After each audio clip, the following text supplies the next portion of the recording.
Hey guys, we're going to make up some material today that we normally would have covered on the snow day that we had or in the LS session, but we lost some of those that time and the LS session because of the catch up days that we had. So I'm going to just do this recording and post it here for you to watch, hopefully in preparation for your exam coming up. So the topic of today's lesson was all about imperialism. That is how the United States comes about being a world power, how we go from colonies to becoming a colonizer, right? The irony is not lost on us. How a group of colonies that originally started out as wanting to rule themselves and not by some far off leader now becomes a people who rules others who are far away, right? Who also want to be independent. So why did this change happen? Well, there are a few reasons here, four to be specific, and this is the number one reason, not just the first, but if we were to prioritize the biggest reasons, and that is the creation of international markets. U.S. trade and investments abroad were growing, as they were for most Western nations. And because of that, U.S. companies were really wanted to make sure that those trade and those investments could be protected. Well, what if the Congress passed a tariff making it really expensive for them to import their goods coming from insert place? But if those places were part of the United States and weren't foreign goods being imported, then they wouldn't have to worry about that. And what if a nation abroad made some law that tried to limit U.S. investments or trade, or pass laws that were policies that they didn't like that might, you know, make it less profitable for those international businesses? Well, if we just took them over, we wouldn't have to worry about that. So there is this desire, number one desire, for why the United States begins to rule other places overseas, is this creation of international markets that's happening with all sorts of countries. Secondly, is military and strategic interests. You can see from this map, the United States is gradually acquiring all sorts of islands, especially in the Pacific.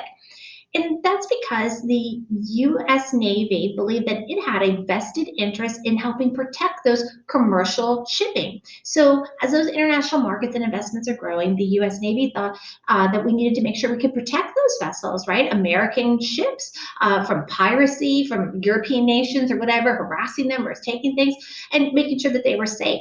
And the other reason has to do with refueling stations, also known as coaling stations. These vessels relied on coal, and coal is heavy, takes up a lot of space. And if we have islands dotting our way across the Pacific Ocean, that would mean that those vessels could, whether they be Navy vessels or merchant commercial vessels, they could pull into one of those harbors and get more coal, fuel up, if you will, and then go on to the next island. So this was very important to the United States for strategic reasons as well. Thirdly, cultural and religious reasons. The U.S. society really practiced that idea, as we've been looking at this year, of white racial supremacy.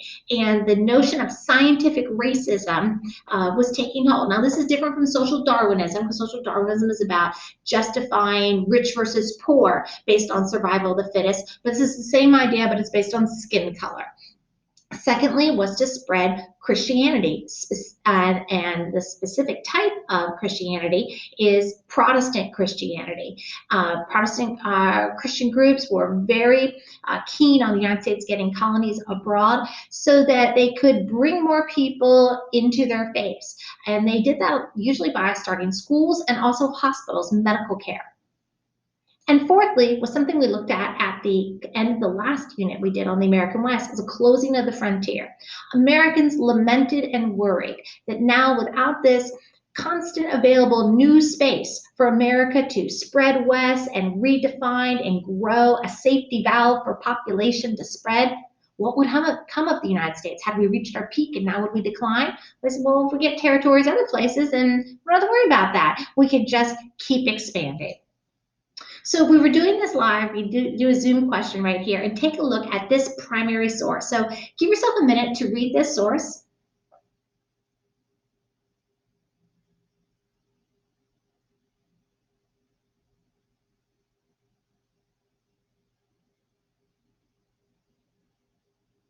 So the poll question would have been, of the four reasons that I just went through, international markets and investments, strategic military interests, cultural and religious reasons, and the closing the frontier.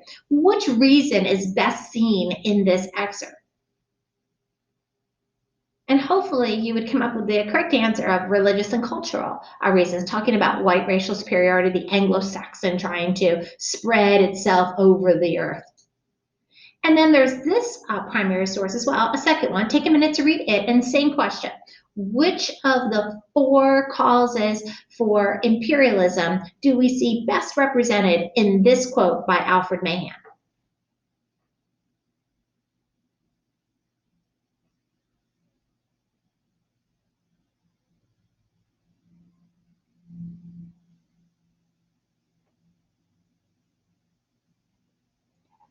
So for this one, hopefully, when you have a chance to go through and read it, you'll see this one's really about protecting the international trade and investments, trying to make sure that our products and our markets, carrying trade, are all linked together by a great naval power, which is what Mahan was really into.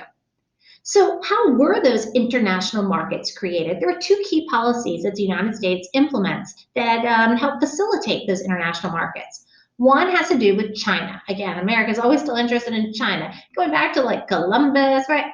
China, trying to get their way to China.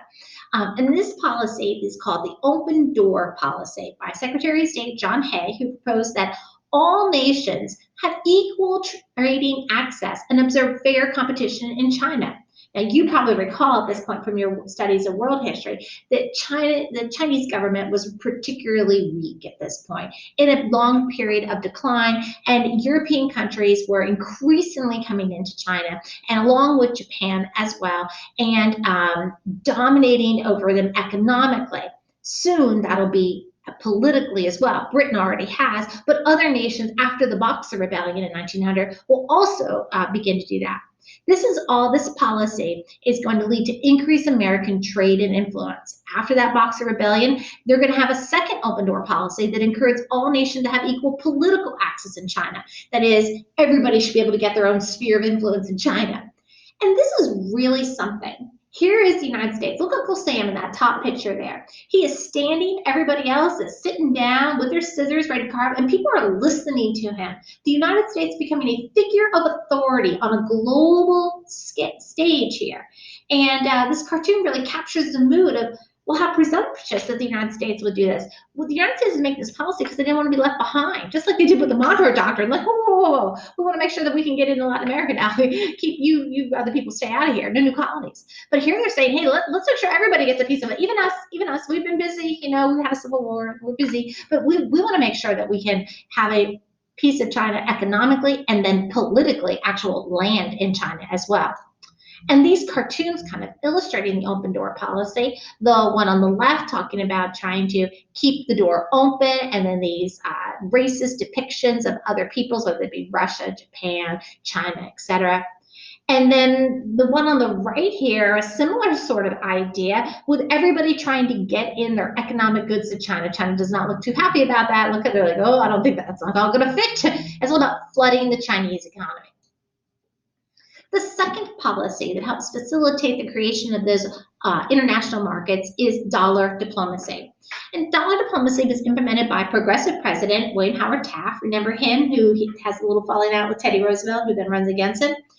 Taft urged American banks and businesses to invest in Latin America. Talking about China, this one has to do with Latin America. And he said, you know what, we want to make sure that if you're a business owner or you're just a wealthy American and you want to invest, go to Latin America and do that. Start up a business, build a railroad through Costa Rica, all sorts of terrible things.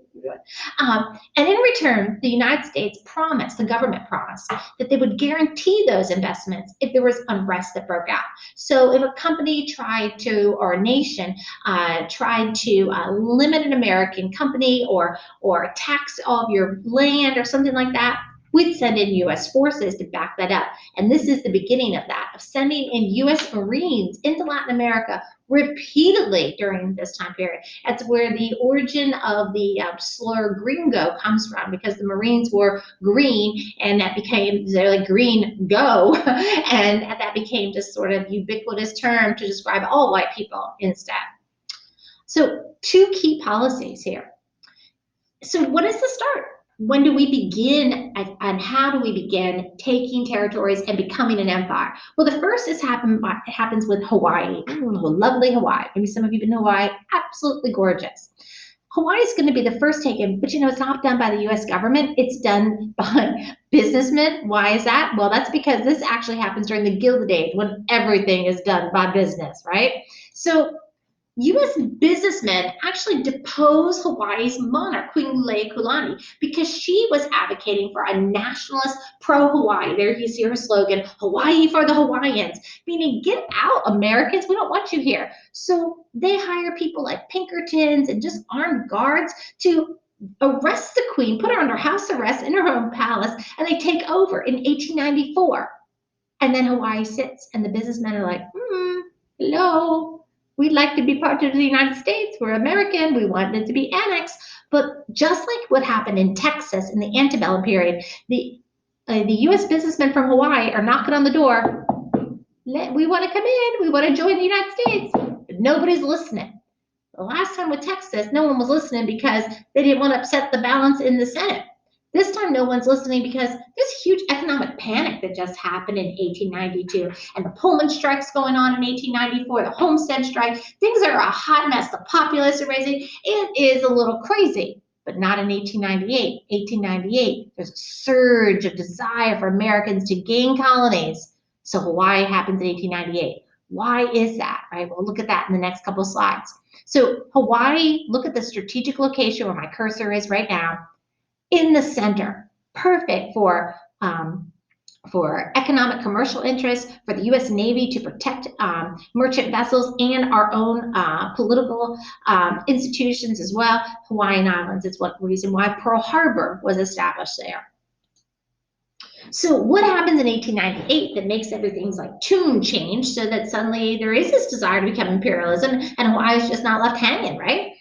That is the Spanish-American War, often nicknamed the Splendid Little War. And this is where TR gets his start. There he is right there, and how he kind of gets his claim to fame.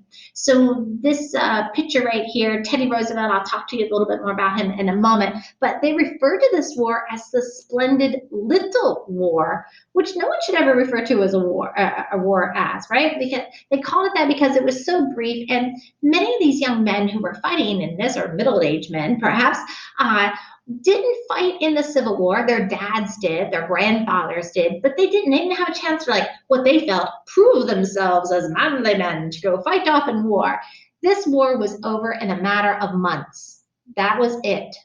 See, there's only 1 year there. That's because it starts and ends within 1898. So what are the causes of the Spanish-American War? And this is one of your potential test questions. Well, the short-term trigger, like the event that actually leads to the declaration of war, was the sinking of the USS Maine. The USS Maine, there's a battleship in the center of your screen right here, was like a premier, fancy flagship, if you will, of the US Navy. And it was docked in Havana, Cuba. And then all of a sudden, boom, the Maine explodes.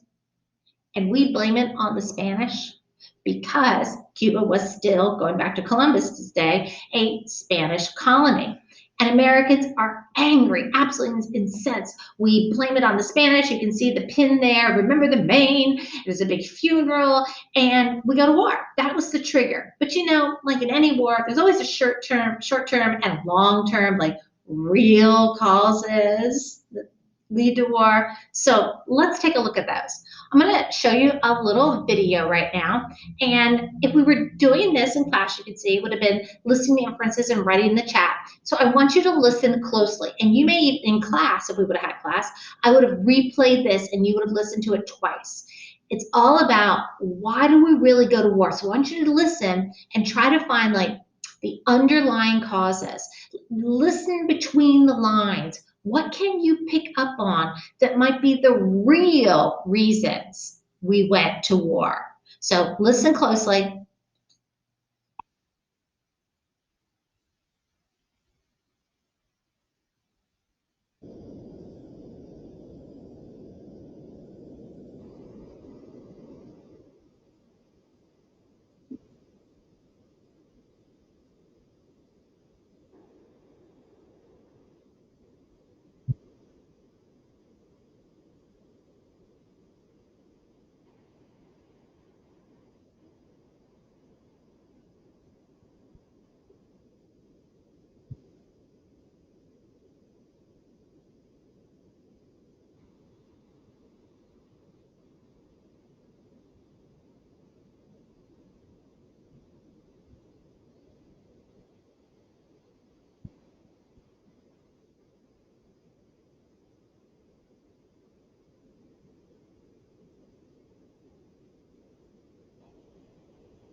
So, yeah, we were listening because hopefully we can write it out. Um, maybe you came up with that idea about how the sugar planters, right? And that they mentioned there about protecting U.S. property from the Spanish, from them potentially seizing it, and also from the Cuban rebels. Maybe you picked up on the idea that of promoting democracy as well. That the United States wanted to help the Cuban rebels who had been threatening this long desire to be independent, and we were about promoting democracy, right? Independence for those Cuban rebels. Maybe you noticed about the proximity, the location, how close it was to Florida, an idea perhaps of a buffer region desired. Um, but most people look at it and they go, perhaps it really is like as we ranked our causes before about why the United States becomes imperialist. Maybe it really was about protecting those international investments and trade, along with the military and strategic interests. Um, the yellow press, the news was writing all about this, kind of stirring up the American public. And McKinley, in some ways, maybe felt backed into a corner, that he didn't have much of a choice because the American public was so incensed about this attack, right? Well, come to find out, it was an accident. The Spanish didn't do it. No. Some people at one time thought that maybe we blew up our own battleship because as a kind of a pretext to get us into war. No. Um, Scientists did some investigating in the early 2000s and found out that it was a malfunction and an accident led to this tragic loss of life on board the Maine and resulting war. So, my goodness. Oh, it's going to restart. So this war is going to be fought in two areas, two completely different theaters, as we'll come to say in our world as war becomes more mobile. And how modern of this war, right? That we can be fighting a war in Cuba, because that was a Spanish territory, and also in the Philippines. Now, one of these territories is considered the most valuable of all the Spanish territories and kind of the prize, if you will. And that would be the Philippines. Why is that? Because of its proximity to China. It was viewed as a stepping stone. Okay, so I mentioned Teddy Roosevelt before, and this is how he kind of gets his start. Well, Teddy Roosevelt, prior to this war beginning, was the Undersecretary of the Navy, so kind of like the #2 guy in charge of the Navy. When war breaks out, Teddy Roosevelt's like, I just can't be sitting in an office. I need to go do something and fight. So he organizes this militia group, essentially, nicknamed the Rough Riders. And it is a ragtag, hodgepodge group of people. Some politicians, like from wealthy families, like Teddy Roosevelt, cowboys. There were Harvard students there from spring break, stockbrokers, lawyers. It is an unusual group. And they're a militia group that goes off to fight in this war in the Caribbean, not in the Philippines. And they're working or fighting alongside or like parallel. So not like part of the military, but like parallel to it, which is, a little unorthodox. And the American public ate it up. They were like, yeah, Teddy Roosevelt, look at him down there defeating the Spanish. The painting that you see on the bottom right was created in a scene of fighting heroically, right? And bringing freedom and democracy. And he's a man of action. And that's why the Republican Party the next year ditches their current vice president and adds Teddy Roosevelt to their ticket to capitalize on Teddy Roosevelt's popularity from this war. We'll talk about that in just a moment again. This war is 1898. It is over before it begins practically.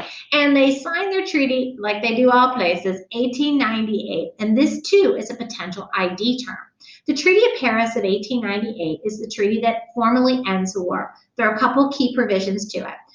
That Puerto Rico and Guam and the Philippines would be ceded, that is, turned over to the United States. We gave Spain $20 million because we felt bad. We felt bad about whooping them. We felt bad about taking their most valuable territory, which we know is the Philippines. And finally, Cuba becomes a protectorate. They don't become independent. Yikes.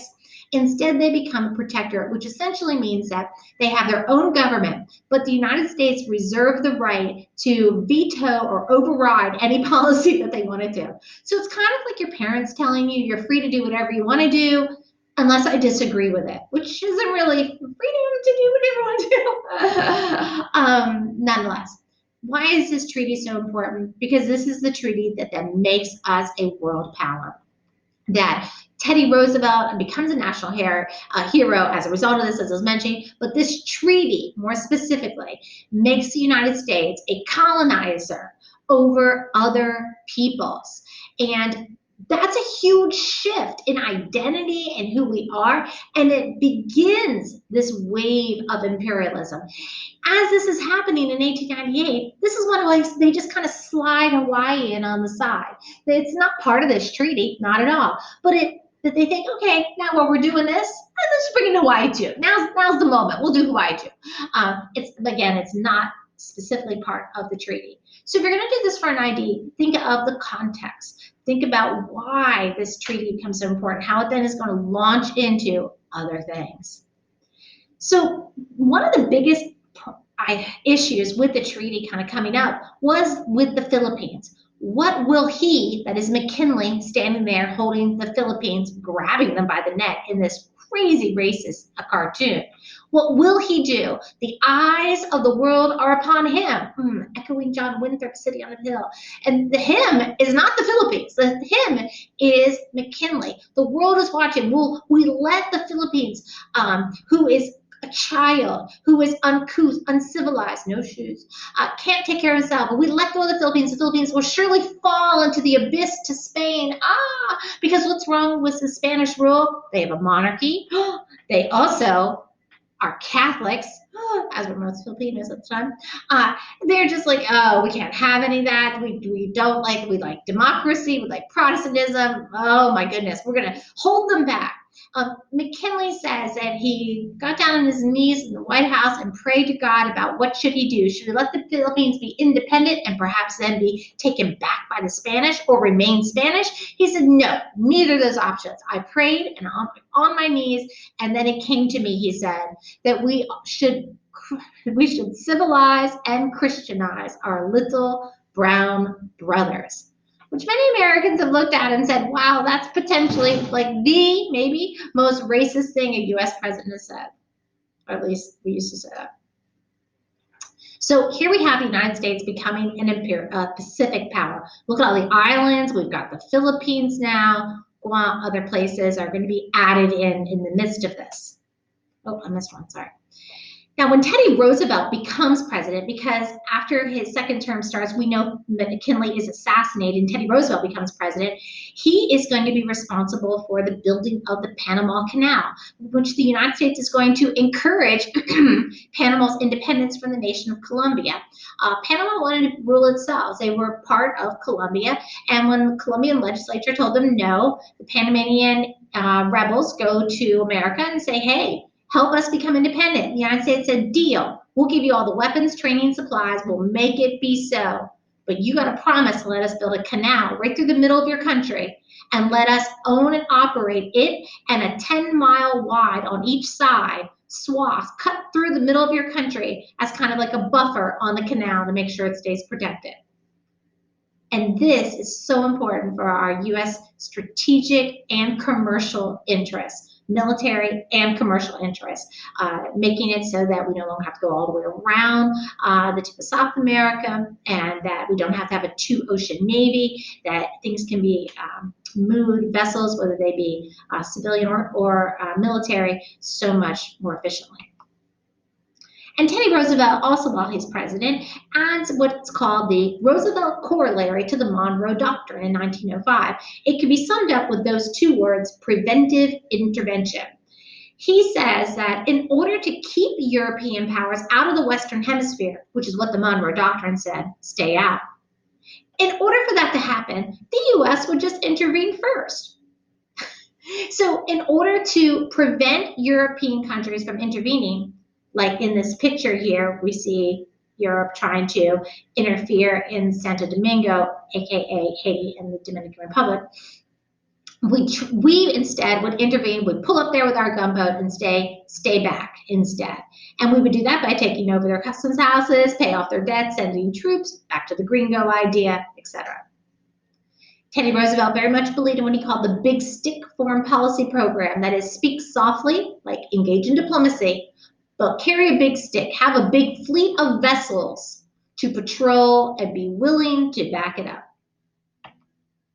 Now, this poem is also a potential ID term. It's called The White Man's Burden. It's one that I was assuming that you had read before and were a little bit familiar with in your study of world history. The last year, maybe things were kind of crazy when you got to this point in the school year, though.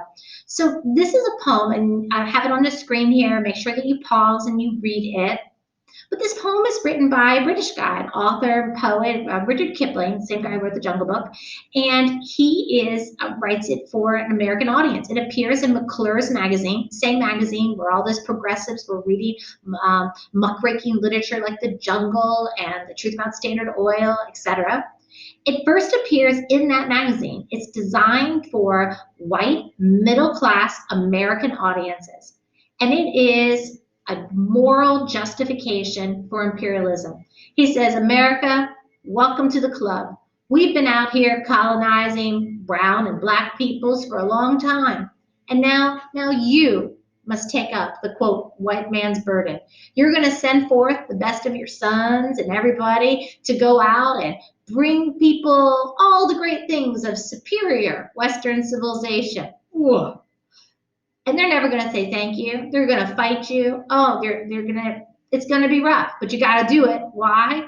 Because that's the burden of the white man. Well, let me just tell you how it is. So this ridiculously racist poem, right, that is not even sarcastic. Sometimes students look at this and they go, oh my God, this has to be satire, right? Nope, not. It's legit. Just absolutely, he means these things. Provides a moral argument for imperialism. It justifies white supremacy. It justifies conquering, and it comes out in the context of this decision of McKinley: should the Philippines in the Treaty of 1898 be annexed or not? And this appears saying more or less, yeah, it should annex the Philippines because you must take up, Kipling says to America, the white man's burden. So make sure that you can put this poem in the context of 1898 and the debate over the Philippines. Today, it's often seen as the peak example of racist justification for imperialism. So we would be looking at some political cartoons today in class, and I just want to kind of show you a little bit about them. We would have divided into some groups and so on, and I think I've got those cartoons linked on Canvas for you to look at if you choose to. But this cartoon right here is one that's going to support that idea of white man's burden. Britain leading the way, Uncle Sam looking kind of rough, right? And these, oh my gosh, racist depictions of people, right? And the caricature, it's really bad, right? But if you unpack this image here, you can see the burden trying to carry people through these difficult obstacles up to the golden light of civilization. Britain leading the way with people that Britain has colonized, places Britain has colonized, and the United States looking weathered with a medical, again, bringing medical care, looking weathered but yet determined. Both of them are sweaty. It's been arduous work is the message of this cartoon. But you'll be attacked like Uncle Sam's about ready to get it in the head here, right? And this poem is a counter to it, and it says, the white, man's burden, because it doesn't seem that the white man sees burden anymore. Instead, he's oppressing, right? This Uncle Sam is supposed to be Britain here, and so on, going through various European powers, Germany and France here. And we would have looked at some cartoons in some breakout rooms, and I'm just going to kind of show you a few of them right here. Oh my, the Filipinos' first bath. A lot of these are about the Filipino War. It's kind of the idea. This guerrilla warfare. Once the United States annexes the Philippines, this one's like echoing human trafficking. Once the United States annexes the Philippines, the Filipino people were furious. They had been fighting for independence from the Spanish for about 8 years, and now they go on for about another 14, 15 years to fight against the United States as well for independence until that rebellion is ultimately suppressed. The Philippines doesn't become independent until after World War II, until 1946 with the Titans-McDuffie Act. So these cartoons are here, and they are also posted on Canvas as well. And this link to these slides is here that you could go back and look at too. So that marks the end of the lecture materials here. I hope that you found some of this helpful, especially for the things that will be coming up on your test. Bye, everybody.